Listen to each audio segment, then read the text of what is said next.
राधा वल्लभ श्री हरिवंश महाराज जी। महाराज जी, मैं और मेरी टीम देश सुरक्षा और उन्नति के क्षेत्र में वैज्ञानिक पद पर कार्यरत है। महाराज जी, अपनी कार्यशाली और व्यस्तता के कारण भजन पाठ नियमित रूप से नहीं कर पाते। गुरुदेव, देश हित की सेवा कार्य करते हुए अपने आप को भक्ति मार्ग में कैसे समर्पित कर सकते हैं? वैसे बहुत से ऐसे डिपार्टमेंट हैं जो आप जैसे ही हैं, बिजी हैं, और उनका एकाग्रता पूर्वक अपने कर्तव्य का पालन करना अनिवार्य है। अगर वो एकाग्रता हटाते हैं तो कार्य पूर्ण होने में संशय है। एकाग्रता करते हैं तो भगवान का चिंतन नहीं हो सकता, भजन नहीं हो सकता। कोई भी अपने कार्य को संपूर्णतया पूर्ण करने के लिए एकाग्रता की बिल्कुल आवश्यकता है और लगाएगा। दो जगह एकाग्रता लगती नहीं है। यह जो एक मन बहुत ठोर कर कहीं कोने सच पायो। एकाग्रता तभी सफल होती है जब लक्ष्य पर ध्यान हो हमारा। जैसे अर्जुन धनुर्वेद विद्या का सबसे बड़ा विद्वान होने का आशीर्वाद जो उनको प्राप्त हुआ द्रोणाचार्य जी से, उसका कारण वो लक्ष्य पर ध्यान रखते थे। जैसे एक चिड़िया टांगी और कहा इसकी आंख पे निशाना लगाना है। सबसे पूछा क्या दिखाई देता है, कोई कहता डाल, फिर उसमें चिड़िया, फिर अर्जुन से उनका केवल आंख। तो एकाग्रता, लक्ष्य पर एकाग्रता।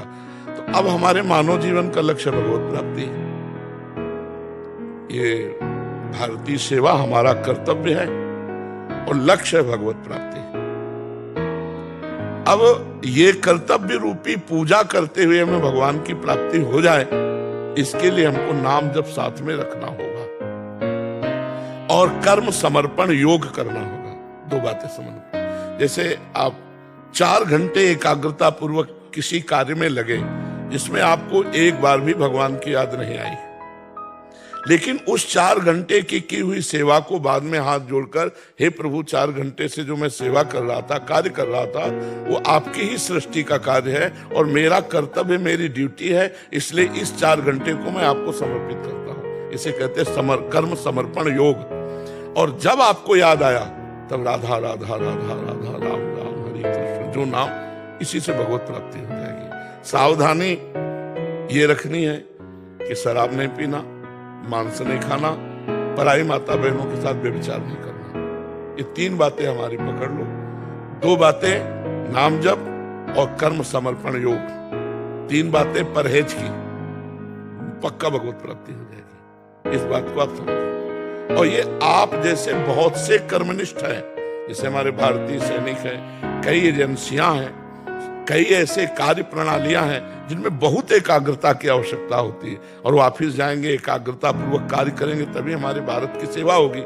तो इसे पूजा मानी जाए, अपने कर्तव्य कर्म को पूजा मानी जाए, और वो पूजा भगवान को समर्पित की जाए। प्रति घंटे के अनुसार से या 6 घंटे 8 घंटे ऐसे अनुसार से समर्पित की जाए। उसे कर्म समर्पण योग कहते हैं। इससे भगवत प्राप्ति होती है। और जब आपको समय मिले, याद आ गया तो राधा राधा राधा राधा राधा, फिर कार्य में लगे।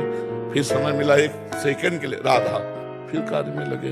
वो अंदर का सुमिरन होता है। निश्चित इससे भगवत प्राप्ति हो। 3 परहेज, पराई माता बहनों की तरफ गंदी दृष्टि नहीं, भोग दृष्टि नहीं, मांस नहीं खाना, मदिरा नहीं पीना। बस जो कर रहे हो उसी से भगवत प्राप्ति हो जाएगी। मान लीजिए, हमारी बात मानने पर ही तो होगा ना। सदगुरु वैद्य वचन विश्वासा और संयम या न विषय के आशा। संयम बता दिया, परहेज 3 ये नहीं करना, और ये 2 करना, इसी से भगवत प्राप्ति हो जाएगी। और आप जैसा प्रश्न हजारों का होगा, क्योंकि वो अलग अलग डिपार्टमेंट में सब एकाग्रता पूर्वक काम करना ही